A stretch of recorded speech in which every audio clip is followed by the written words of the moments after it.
दोस्तों, उम्मीद है आप सब खैरियत से होंगे। आज के वीडियो में मैं आपके लिए एक दिलचस्प कहानी ले आया हूँ। नए व्यूअर्स से गुजारिश है कि चैनल को सब्सक्राइब करके बेल नोटिफिकेशन को ऑन कर लें। आपका बेहद शुक्रिया।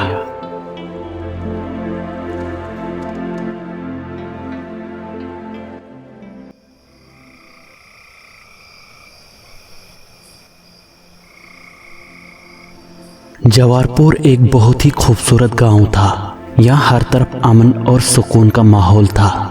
धान की काश्त करना यहाँ के लोगों का बुनियादी पेशा था। इस गांव को कुदरत ने हरियाली और खूबसूरती से नवाजा था। गांव के तकरीबन हर अतराफ में साफ और शिफाफ पानी की नहरें बह रही थी। चूँकि गर्मियों के बाद धान को बहुत मकदार में पानी की ज़रूरत होती है, इसलिए अक्सर लोग अपने धान के खेतों को सैराब करने के लिए रातें भी कभी कभी खेतों में ही गुजारा करते थे। एहसान जवारपुर गांव में रहता था। एहसान एक जमींदार का बेटा था और मैट्रिक पास करने के बाद वो अपनी खेतों पर काम करने लगा। उसका बाप बहुत खुश था कि उसे एक मेहनती औलाद मिली है। वो भी एहसान की हर ख्वाहिश पूरी करता था। ये 14वीं की रातें थी और चांद पूरे जोबन से आसमान पे चमक रहा था। एक रात एहसान अपने खेतों को पानी लगा रहा था। उनके खेत गांव की बड़ी नदी के बहुत पास थे, इसलिए वहां से नदी का मंजर खूब वाज़ह नजर आ रहा था। नदी के करीब पहुंचकर उसने कीचड़ को हटाने के लिए हाथ धोने शुरू कर दिए। चांद अपनी पूरी कुव्वत से चमक रहा था। अचानक जब उसने नीचे की तरफ देखा तो दरमियान में उसे कोई अजीब सी चीज नजर आई। उसने देखा कि नदी के किनारे कोई बैठा है। वो नदी के किनारे आगे की तरफ बढ़ने लगा कि कौन हो सकता है इतनी रात में। वो करीब जाकर एक दरख्त के पीछे छुप गया तो क्या देखता है कि एक लड़की नदी में पाँव लटकाए बैठी है। उसके बाल उसकी कमर तक पड़े हुए हैं। वो ये मंजर देखकर हैरान हुआ। जब गौर से देखा तो वो लड़की जब पानी की तरफ इशारा करती तो मछलियां पानी में से उछलकर बाहर निकल आती। वो वहां से वापस आ गया कि कहीं कोई चुड़ैल या भद्रूह न हो। अगली सुबह वो घर आ गया। उसका ध्यान सारा दिन उसी तरफ रहा कि इतनी रात को नजर आने वाली वो लड़की कौन हो सकती है। इधर गांव के चौकीदार, जो कि नदी के पुल पर रात को पहरा देता था, उसने गांव वालों को नदी के पास किसी लाश के होने की खबर दी। वो लोग लाश देखने गए तो लाश की हालत ये थी कि जगह जगह से उसका गोश्त नोचा गया था। अब एहसान को यकीन हो गया कि वो कोई चुड़ैल ही होगी जो उसने रात में देखी थी। इसके बाद वो रात के बजाय दिन में ही खेतों को पानी लगाता। खेतों को पानी नदी का लगाया जाता था, इसलिए सबको अपनी अपनी बारी का इंतजार करना पड़ता था। एक दफा एहसान की बारी रात को आ गई। धान की फसल थी जिसको पानी की अशद जरूरत होती है, इसलिए एहसान को मजबूरी में रात को खेतों पर जाना पड़ा। वो खेतों से नदी की तरफ गया कि अपने जिस्म से कीचड़ साफ कर दे। उस दिन चांद की 14 थी। जो ही वो आगे बढ़ा तो देखा कि वो लड़की वही मौजूद थी। उसका दिल धड़कने लगा। वो उसे देखने के लिए आगे बढ़ गया और छुपा हुआ उस दोशीज़ा को देखता रहा। जूं-जूं चांद की रोशनी उस पर पड़ती गई, उसका मंजर और वाज़ह हो गया। उसकी खूबसूरती बेमिसाल थी। उस दोशीज़ा की नज़र एहसान पर पड़ गई तो वो एहसान को अजीब नज़रों से देखने लगी और बोली, कौन है वहाँ? खुद को मेरे सामने पेश करो वरना जान से हाथ धो बैठोगे। उसकी आवाज में ऐसा रौब था कि एहसान ना चाहते हुए भी उसके सामने आ गया। एहसान को देखते ही वो बोली, कौन हो तुम और यहाँ क्या कर रहे हो? लेकिन एहसान तो जैसे उसके हुस्न में खो गया था। नीली आंखें, धुंधिया रंगत, सुनहरे बाल, वो कोई परी लग रही थी। वो फिर गुस्से से बोली, मेरी बात का जवाब दो। वो हड़बड़ाया, जी मैं पास के खेतों में पानी लगाने आया था। मैंने देखा कि यहाँ कोई बैठा हुआ है, इसलिए देखने आ गया। उस लड़की के पाँव अभी भी पानी में थे। वो उसकी मासूमियत देखकर मुस्कुरा गई। एहसान उसे पूछने लगा कि आप कौन हैं और इतनी रात को यहाँ क्या कर रही हैं? वो बोली, मैं हर 14वीं चांद को यहाँ पर आती हूँ। यहाँ आकर मुझे बहुत सुकून मिलता है। एहसान ने पूछा कि वो मछलियाँ कैसे बाहर आ जाती है पानी से। वो थोड़ी सी परेशान हो गई, फिर बोली, ये एक राज है। अगर मैं तुम्हें बता दूं, वादा करो तुम किसी को नहीं बताओगे। एहसान ने ये बात कबूल की और इस बात का अहद कर लिया। गरज वो कहने लगी कि मेरा नाम सफीना है। ये कहकर वो अपने पाँव पानी से निकाल देती है तो एहसान को हैरत का शदीद झटका लगता है, क्योंकि उसके पाँव की जगह मछली का हिस्सा होता है। वो उसे कहती है, डरो नहीं, मैं एक जल परी हूँ। वो मछलियाँ मेरा हर हुक्म मानती है।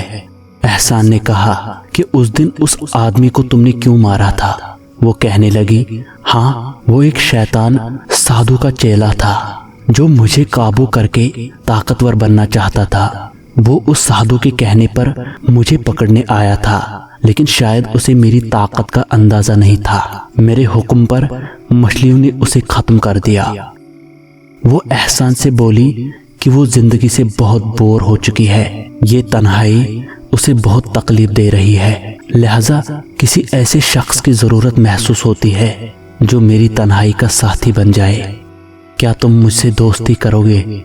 मुझे अपनी तन्हाई दूर करने के लिए एक दोस्त की जरूरत है। एहसान ने कुछ सोचते हुए हाँ कर दी। वो खुश हो गई और अगली 14 तारीख को मिलने का वादा करके पानी में कूद कर गायब हो गई। एहसान हैरत का बुत बना इस सब को एक ख्वाब समझ रहा था। वो वापस घर आ गया और अगली 14 तारीख का इंतजार करने लगा। इधर साधु को जब पता चला कि जल परी यानी सफीना ने उसके चेले को कत्ल कर दिया है तो वो गुस्से से सर पकड़ के बैठ गया, क्योंकि वो वाहिद खास चेला था उसका। वो सफीना से बदला लेने और उसे काबू करने का मंसूबा बनाने लगा। चांद की 14 तारीख आ चुकी थी। एहसान बेसब्री से रात का इंतजार करने लगा। रात होते ही वो अपनी खूबसूरत और अजीब दोस्त से मिलने के लिए नदी की तरफ चल पड़ा। वो तकरीबन रात के 11 बजे वहां पहुंचा। उसने देखा कि सफीना वहीं पर मौजूद है। वो उसके पास चला गया। सफीना ने जब उसे देखा तो बहुत खुश हो गई।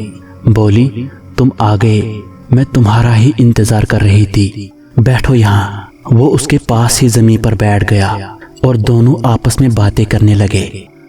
इधर साधु को पता चल गया कि सफीना नदी के किनारे आ चुकी है। वो भी नदी की तरफ चल पड़ा। जब वो नदी पर पहुंचा तो एक पत्थर के पीछे छुप जाता है। वो हैरान होता है कि उसके साथ कोई इंसान मौजूद है।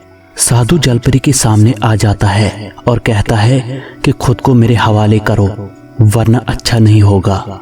जलपरी कहती है कि तुम मेरा कुछ नहीं बिगाड़ सकते, तुम्हारा हाल भी तुम्हारे चेले जैसा होगा। साधु तेज में आ जाता है और मंत्र पढ़ के उसकी तरफ फूंक देता है। एक बड़ा सा जाल सफीना पर आकर गिरता है, मगर एहसान सफीना को उस जाल से निकाल देता है। सफीना मजीद देर किए बगैर पानी की तरफ मुंह करके आवाज लगाती है तो एक बड़ी मछली पानी से निकलकर साधु की एक टांग खा जाती है। उस मछली के वार करने के बाद वो साधु लंगड़ा हो जाता है। सफीना उसे खत्म करने के लिए उसकी तरफ बढ़ती है, लेकिन वो साधु उसके पहुंचने से पहले ही वहां से गायब हो जाता है। एहसान हैरत का बुत बने ये सब देख रहा था। सफीना उससे कहती है, यही वो मनहूस साधु है जो मुझे अपने काबू में करके ताकतवर बनना चाहता है।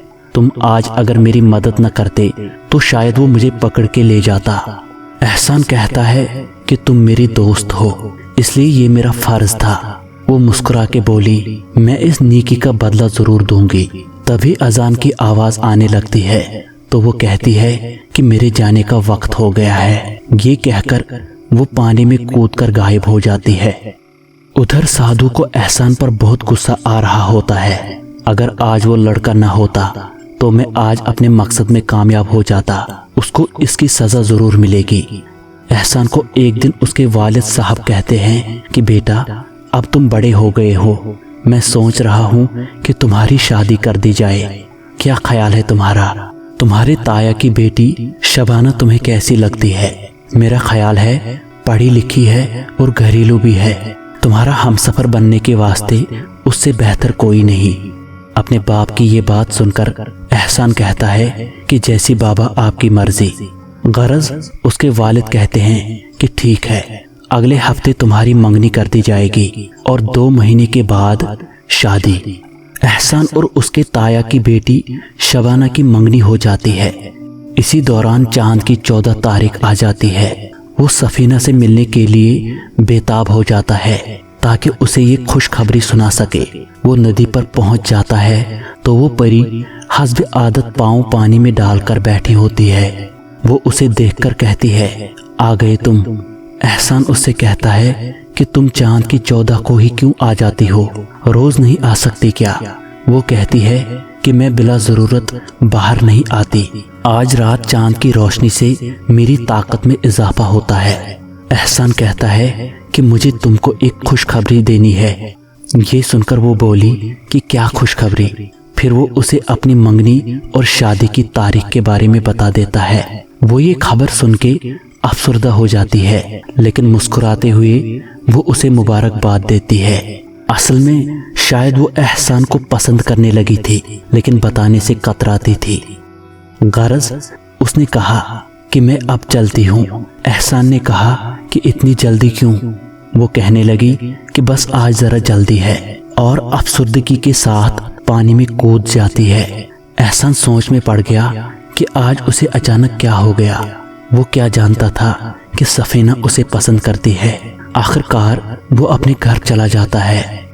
इधर साधु के दिमाग में एक साजिश आती है जिसे सोचकर वो मुस्कुरा देता है। वो दिल में कहता है कि मैं अपनी टांग का बदला जरूर लूंगा। अब वो लड़का मुझे उस जलपरी तक पहुंचाएगा। एहसान की शादी में 2 हफ्ते रह गए। इस दौरान वो सफीना से भी मिलता है, लेकिन उस परी का लहजा अफसुर्दा ही होता है और वो ज्यादा देर उसके पास न रहती। एक रात वो खेतों की तरफ जाता है तो उसको यूं महसूस होता है कि कोई उसका पीछा कर रहा है। वो पीछे मुड़कर देखता है तो कोई नहीं होता। वो वहम समझकर आगे बढ़ जाता है, लेकिन ये उसका वहम नहीं होता, बल्कि वो साधु उसके पीछे होता है, लेकिन उसे नजर नहीं आ रहा होता क्योंकि उसने खुद को अपने जादू से पोशीदा किया होता है।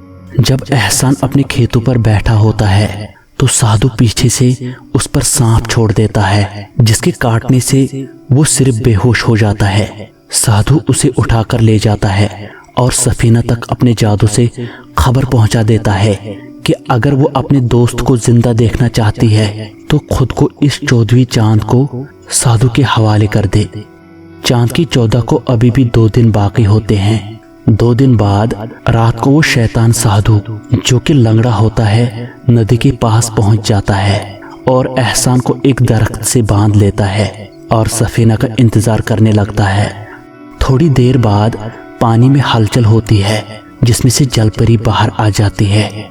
साधु उसे देखते ही शैतानियत से मुस्कुराता है और एहसान से जहर का असर खत्म कर देता है। एहसान को होश आ जाता है तो खुद को दरख्त से बंधा हुआ पाता है। सामने सफीना होती है, जिससे साधु कहता है कि अगर वो एहसान की जिंदगी चाहती है तो इस दरख्त में दाखिल हो जाए। सामने एक दरख्त होता है जिसके दरमियान शुगाफ होता है। एहसान चीखता है कि कुछ भी हो, लेकिन इसमें मत दाखिल होना। जलपरी हसरत से उसकी तरफ देखकर कहती है कि मैंने कहा था ना कि उस नेकी का बदला जरूर दूंगी। आज शायद वो वक्त आ गया। तुम्हारी जिंदगी से बढ़कर मेरे लिए कुछ नहीं। ये कहकर वो उस दरख्त के शुगाफ में दाखिल हो जाती है और शुगाफ बंद हो जाता है। साधु उस दरख्त को उखाड़ के अपने साथ लेकर गायब हो जाता है। उसके गायब होते ही एहसान आजाद हो जाता है, लेकिन एहसान सर पीट के रह जाता है कि उसकी वजह से ही सफीना उस शैतान के हाथ में आ गई। सुबह सारे लोग शादी की तैयारियों में लग गए, लेकिन एहसान के वालिद को वो नजर न आया। उसने सबसे उसके मुतल्लिक पूछा। सबने यही कहा कि उन्होंने खुद उसे नहीं देखा।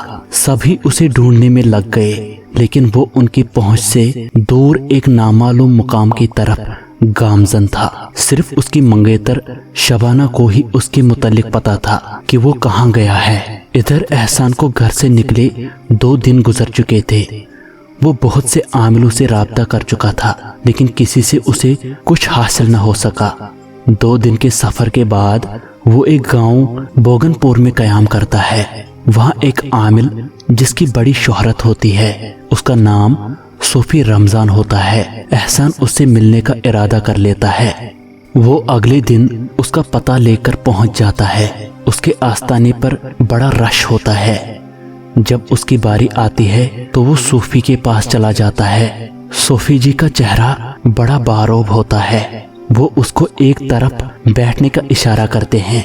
वो बैठ जाता है। सूफी उसकी तरफ मुतवज्जह होते हैं। बताओ बेटा, क्या परेशानी है तुमको? गरज एहसान अपनी सारी रुदाद उसे सुना देता है। सूफी जी पूरी बात तवज्जो से सुनते हैं, फिर कहते हैं, बेटा तुम कल शाम को आना, फिर मैं तुम्हें इसके मुतल्लिक बताऊंगा।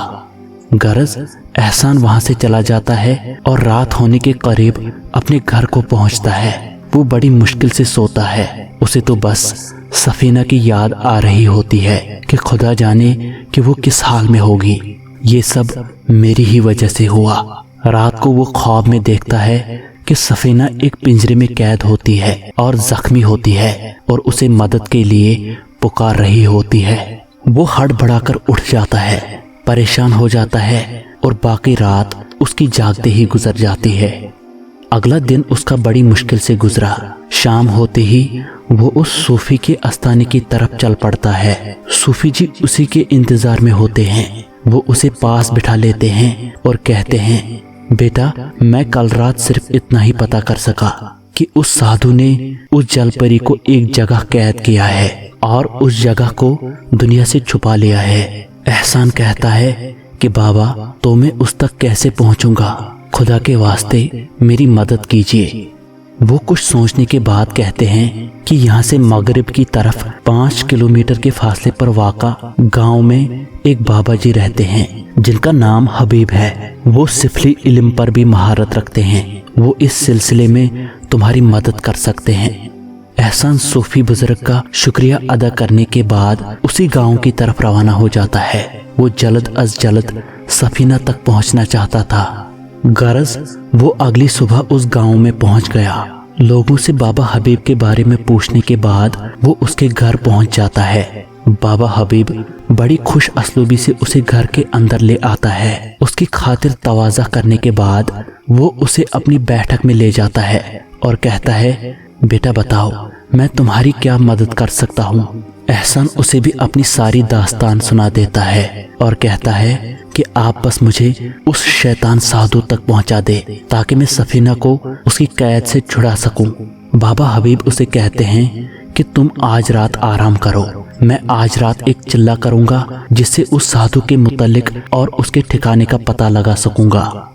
अगली सुबह वो एहसान को बताता है कि वो साधु सफीना को लेकर कोई काफ की पहाड़ियों में चला गया है और खुद को और सफीना को पोशीदा कर लिया है और जबरदस्ती उसकी ताकत हासिल करना चाहता है, जिसके बाद वो दुनिया का सबसे बड़ा ताकतवर जादूगर बन जाएगा। एहसान कहता है कि बाबा मैं वहां कैसे जाऊंगा? वो तो जिन्नों की वादी है। बाबा हबीब कहते हैं इसके लिए तुमको 7 दिन का चिल्ला करना पड़ेगा, जिससे तुम्हारे कब्जे में एक जिन आएगा जो तुम्हारी हर तरह की मदद करेगा। लेकिन ख्याल रहे कि अगर तुम नाकाम हो गए तो जान से जा सकते हो। एहसान ने कहा, बाबा आप मुझे बस तरीका बताएं, मैं सफीना के लिए कुछ भी कर सकता हूँ। ठीक है, तुमको ये चिल्ला गांव से बाहर किकर के दरख्त के नीचे करना होगा, क्योंकि वहां रात में कोई नहीं आता जाता। बाबा हबीब एहसान को रात होते ही वहां ले जाता है। उसके गिर्द हिसार खींच के उसमें एहसान को बिठा देता है और कहता है कुछ भी हो जाए, चाहे मैं भी कहूँ तब भी तुम सुबह की अजान से पहले इस हिसार से बाहर नहीं आओगे। गरज तमाम नसीहतें करके एहसान से कहा कि अब मैं चलता हूँ। बाबा हबीब वहां से चला जाता है। अब एहसान को हिसार में बैठे विरद पढ़ते हुए आधा घंटा गुजर जाता है कि उसे किसी की हंसी की आवाज सुनाई देती है। वो उस तरफ देखता है जिस तरफ से वो आवाजें आती है तो उसे शबाना नजर आ जाती है। वो उसके पास आकर कहती है, चलो घर चलो, तुम्हारे अब्बा बहुत परेशान है। वो हर रोज तुम्हें याद करके आंसू बहाते हैं। पहले तो एहसान हैरान हो जाता है कि इतनी रात को शबाना यहाँ कैसे आ सकती है। फिर उसे बाबा की नसीहत याद आ जाती है कि कुछ भी हो जाए हिसार से बिल्कुल बाहर मत निकलना।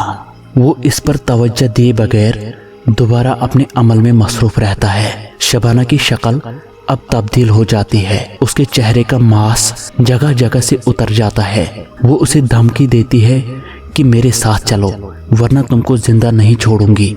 वो हिसार के पास आकर उसे निकालने लगती है, लेकिन हिसार को छूते ही उसकी दिलदोज चीखों से फिजा गूंज उठती है।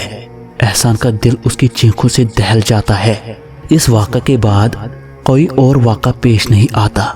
गरज एहसान के चिल्ले की पहली रात मुकम्मल हो जाती है। वो बाबा के घर आ जाता है। बाबा उसे देखकर बहुत खुश हो जाता है। वो बाबा को रात के वाक़ात बताता है। बस बेटा, इसी तरह से तुम अपनी बाकी रातों में भी हिम्मत का मुजाहरा करना। एहसान खुद चाहता था कि वो जल्द अपना चिल्ला मुकम्मल करके सफीना तक पहुंच जाए। एहसान का चिल्ला जारी था। रोज रोज उसके साथ बहुत अजीब और दहशतनाक वाक़ात पेश आते रहे। आज उसके चिल्ले की आखिरी रात थी। बाबा हबीब ने उसे दुआओं के साथ रवाना किया। वो अपने चिल्ले की जगह पहुंच गया और हिसार खींच के बैठ गया। अभी उसे अपना विरद करते थोड़ी देर ही हुई थी कि उसे एक तरफ से सफीना आती हुई नजर आई। वो हैरान भी हुआ और खुश भी। सफीना उसके पास आई और बोली कि तुमको अब चिल्ला करने की जरूरत नहीं।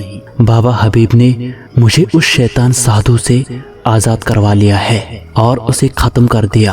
एहसान उठने ही लगता है कि उसने सोचा कि सफीना की टांगे कैसे हो सकती है, वो तो एक जल परी है।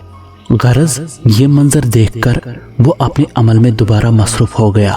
वो चीखती रही कि अगर तुम न उठे तो मैं तुमसे अपनी दोस्ती हमेशा के लिए खत्म करूंगी। लेकिन एहसान उसकी बातों पर गौर किए बगैर अपने अमल में मगन रहा। उसने देखा कि वही साधु वहां पर आ गया और उससे कहने लगा कि बाहर निकल आ वरना सफीना की गर्दन उड़ा देगा।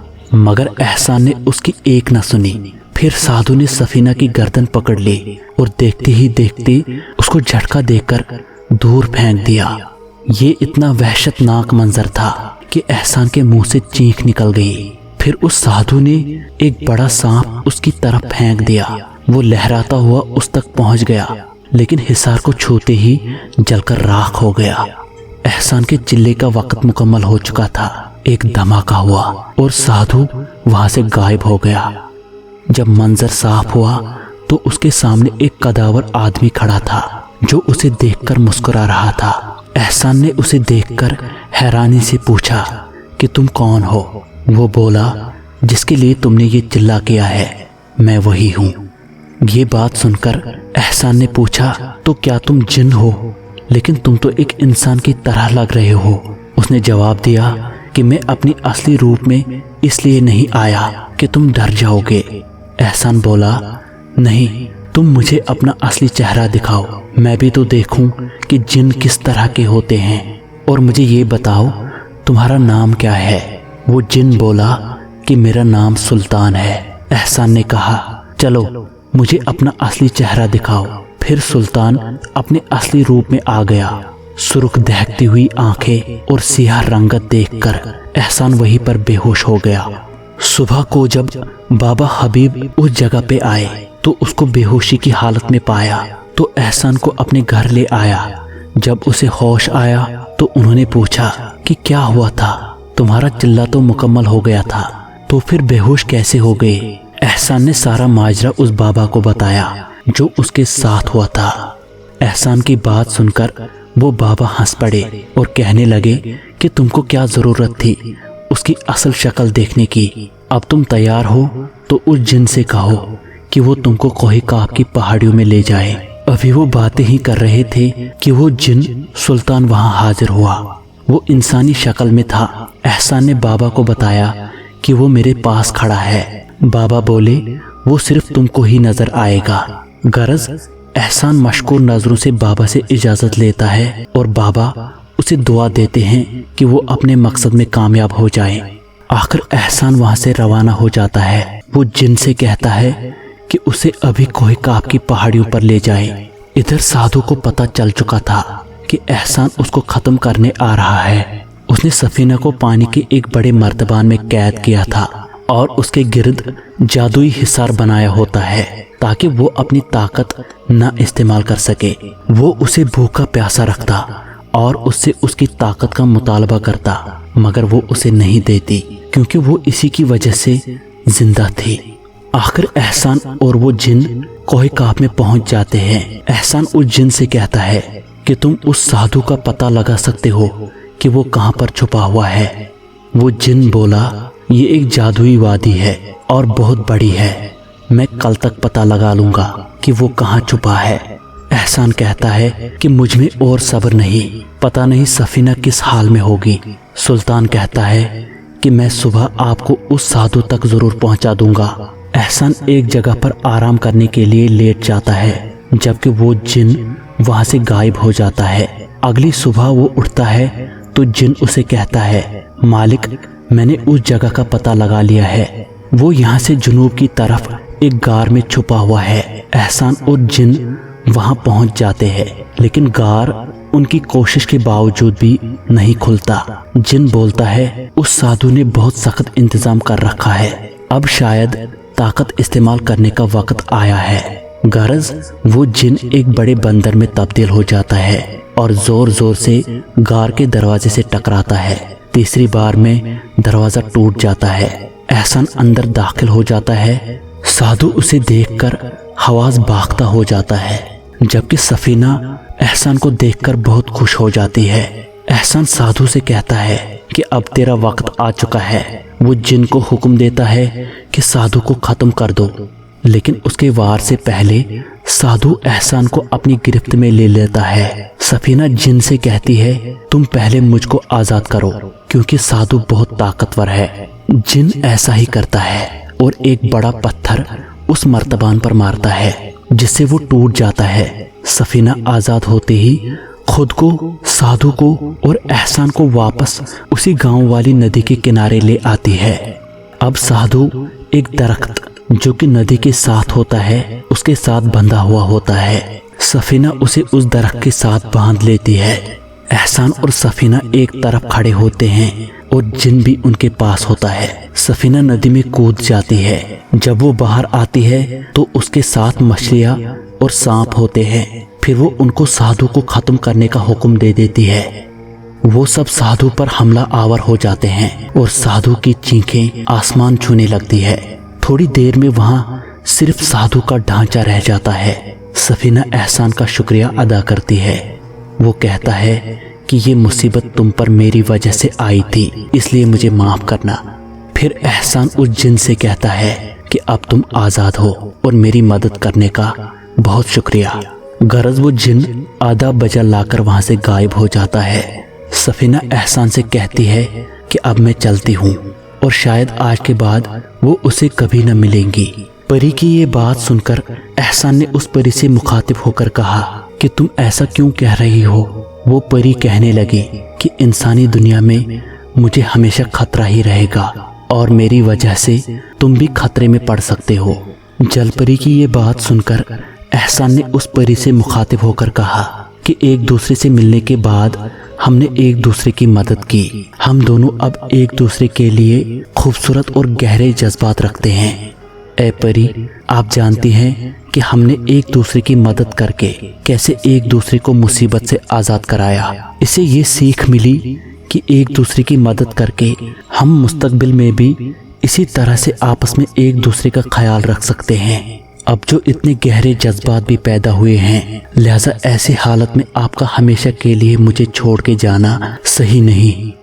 एहसान की बातें सुनकर वो परी राजी हुई और यूं महीने की चांदनी रातों में वो उसे हमेशा उसी नदी पे मिलने आती थी।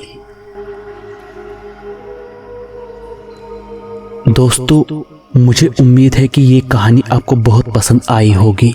इसी तरह का मज़ीद कंटेंट देखने के लिए मेरा चैनल वो कहानियाँ सब्सक्राइब ज़रूर करें। कहानियों के साथ साथ हम आपके लिए मिस्टीरियस कंटेंट भी लाते रहेंगे ताकि आप चैनल के अपलोड्स का भरपूर मज़ा ले पाएं। वीडियोस को लाइक और शेयर करें। मैं आकिब आपसे इजाज़त लेता हूँ। मिलते हैं अगली वीडियो में, तब तक आप अपना ख्याल रखें।